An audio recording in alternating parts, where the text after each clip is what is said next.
Old Stuck-Up. The Fat Controller preferred steam engines on his railway, but he found diesels useful because they could pull either coaches or trucks. "You're versatile," he would say to them.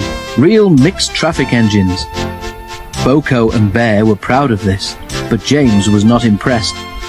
He liked these two diesels, but he treated all others with deep suspicion. "Diesels don't use coal and water," he would say darkly. "How can you trust an engine who isn't normal in his habits?" Visiting diesels sometimes boasted about how special they were. Usually Boko and Bear had to spend the next day smoothing ruffled feelings.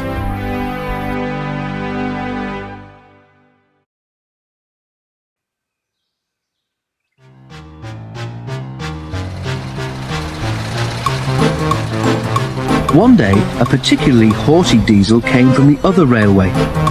When the visitor found that he was to share the shed with steam engines, he stopped outside in disgust and refused to go any further. "Why on earth does your controller keep such out-of-date objects?" he growled rudely. "Dirty, smoky, slow things. Ugh!" He shuddered delicately. "On our railway," the diesel continued loftily, "steam engines are kept strictly in their place and not allowed on the main line without special permission." Boko, who was showing the diesel round, lost patience. "Stay outside then if you're so proud about it," he said crossly. "I'm going to join my friends."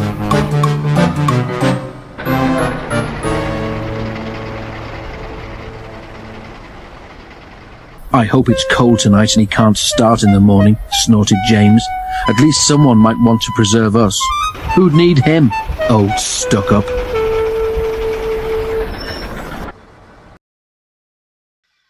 The engines were glad when morning came. They went to fetch their trains as early as they could, and the visitor was left alone.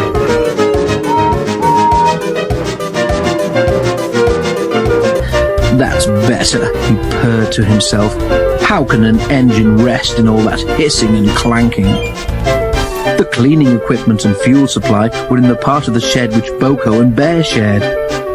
Old Stuck-Up was so full of self-importance that he'd forgotten he would need cleaning and refueling before he went home. It was getting late when he remembered. "If I go in now while the shed is empty," he said to himself, "no one will know I've been."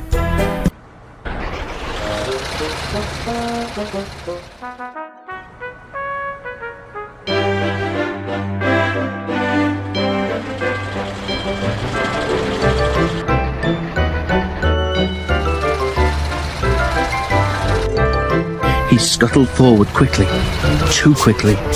The rails where Bear and Boko had stood were oily, and when he tried to stop, he couldn't. "Brake blocks and buffers, I'm slipping!" he wailed as his wheels locked and slivered. He shut his eyes as, with a despairing whoop of horror, he crashed into the wall at the end of the shed. Oh my God.